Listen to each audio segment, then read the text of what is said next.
I really want someone to catch this.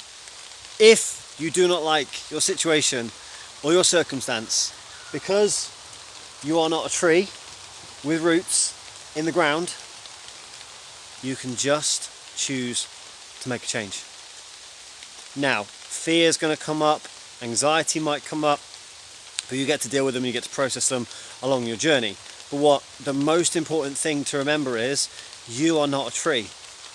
So you can change your situation, you can change your circumstances if you don't like where you are. And here's like a couple of steps process that you can use if you want to make a change, right? First things first, you've got to take all of the energy and the power out of fear, okay? You've got to take all the energy out of it, because at the moment, if you're thinking of making a change but you just can't seem to do it, it's probably because there's too much energy of fear going on in your body right now, and fear's kind of overriding maybe your logic, maybe your ideas, your dreams, your desires, your goals, the change you want to make, okay? So you have to take all of the energy out of fear. The way you do this is you imagine the worst case scenario, okay? Imagine worst case scenario. So you pick the situation that you want to make a change in. Maybe it's leave a relationship, maybe it's leave a job, maybe it's start an exercise program, maybe it's start dating, getting on the online scene, or getting out and about talking to people. What you do if you find yourself procrastinating or a bit of anxiety coming up is you take all the energy out of fear. And how to do that is, like I said, you imagine worst case scenario, okay? So let's just say you're single, right? And you want to start dating, you want to meet somebody, you want to meet your ride or die, you're happy ever after. And you think, right, inspired action has come through to get online dating, start chatting to people, or to get out in the street and start like going up and approaching the people that you find attractive. But fear kicks in and you don't actually find yourself doing it, okay? Or you find yourself arranging dates online, but then you kind of cancel last minute because of like whatever, like fear just comes up, okay? Imagine the worst case scenario. So if you're going up to people in the street and approaching them, imagine the worst case scenario. Imagine they laugh at you. Imagine they humiliate you. Imagine like the wind blows all your clothes off and then they take a picture of you and they put it online and everyone starts laughing at you. Imagine like whatever worst case scenario is for you, you've got to imagine that worst case scenario, okay? And then once you've imagined that worst case scenario, you'd be okay with it happening. You're like, well, if it happens, I'm probably not going to die and I can just rebuild my life anyway, and I've got a cool story to tell like the grandkids. So you take all the power out of worst case scenario. So here's the thing, like my kids are up there at the moment, like they're in a tree, they're being good as gold, playing and chilling up there. The reason they're up there is because I took all the power and the energy out of the fear of them falling out of that tree, hitting the floor and bad things happening to them, okay? That was in my mind, obviously a parent, I've got to like keep my kids safe and protect them and stuff, but they wanted to be up in the tree, they wanted to go and play up there. And if we don't go up in the tree and don't play, then they're probably not going to be as happy as they are when they're up in the tree playing, okay? So I take all the fear out of it, but I allow myself to imagine the worst case scenario. This is what people are scared to do. They're scared to go into their shadow, the dark parts of themselves, where they imagine like bad things. They're like, oh no, I'm not a bad person, I can't imagine that. It doesn't mean you're going to act on it. Like I imagine them falling out of the tree, breaking all their bones, going off to hospital, having to tell their mom that they broke all their bones falling out of the tree. And here's the thing, I don't do it, it doesn't take me too long. That wasn't one of them falling out of the tree, was it? Okay, that's all right, baby. We'll clear it up in a sec.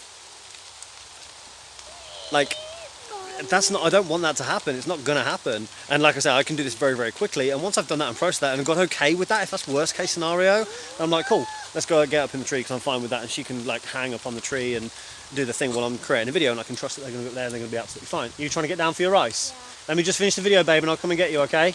Because you know you can't get down on your own. She's trying to get down on her own, like fearless. Kids are fearless. They don't even have this like fear thing in the way. They're just absolutely fearless. She's trying to get down. I would show you, but like she's got short dress on, and all you can see is her bum right now. But she's. Let's see if I can get it. I don't know.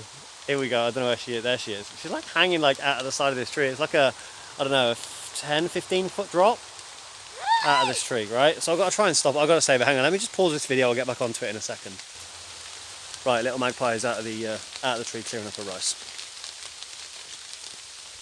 So you imagine the worst case scenario. And then once you're okay with worst case scenario, you've taken all the energy out of fear, and then you realise actually the worst case scenario isn't going to happen. And if I go and approach a person, they just go, sorry, I'm not interested. That's so much better having that outcome than not approaching them and then kicking yourself all the way home and regretting it and playing it out how you should have done it, what you should have said, and then feeling guilty and shaming yourself for not doing what you should have done, right? That's never a good energy to come from. So fastest thing that we do to make change is to take all of the energy out of fear. The way to do that is imagine worst case scenario. Same as just like starting a business, okay? Say you want to start a business, but you're a little bit like, oh, I don't know what to do, or you do know what to do, but you're a little bit scared, right? Some kind of fear shows up for you. All you do is you imagine worst case scenario. You imagine that business absolutely flopping, you losing all of your money, I don't know, losing your home, having it all repossessed, you end up homeless on the streets. Imagine that, like, allow yourself to imagine that worst case scenario. So that takes all the fear out of it. That takes all the energy of fear out of it.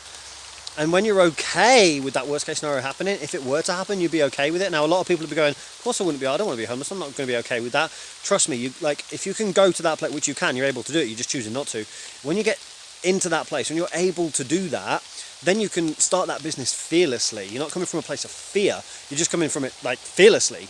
You're approaching the relationship fearlessly, you're approaching business fearlessly, and you're approaching life fearlessly because you've imagined worst case scenario and you've taken all of the power and the energy out of fear.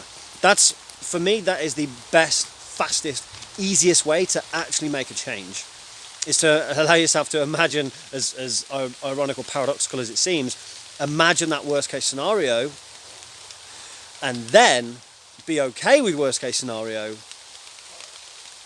and then just moving forwards, because there's no power, there's no energy in fear anymore. I promise you that absolutely works. Give that a go. If you've got any questions on that one, let me know. I'm just trying to think if I want to give you anything else when it comes to change. Yeah, just remembering that you're responsible for your life and that no one else is responsible for your life. No one's coming to save you.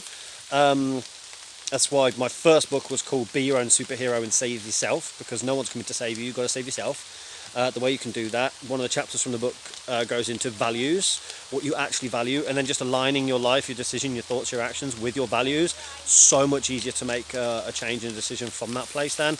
One of the people that read that book was living a life that she loathed, really didn't enjoy life at the time, and now she's living a life she loves. She's actually working with Bear Grylls, doing adventure stuff like all over the world, absolutely loving life, just because, well, like a lot of other things, but she says, like, because she got clear on what her values were and just aligned everything with her values. So that's another little tip when it comes to making change, is work out what your values are, and then all you literally do is just align everything with your values. And if fear comes up, imagine the worst case scenario, and then be okay with worst case scenario, take all the power out of fear, and then you can move forwards. Simple as that. Like I said, any questions, let me know. Thank you very much for watching, and I'll speak to you soon.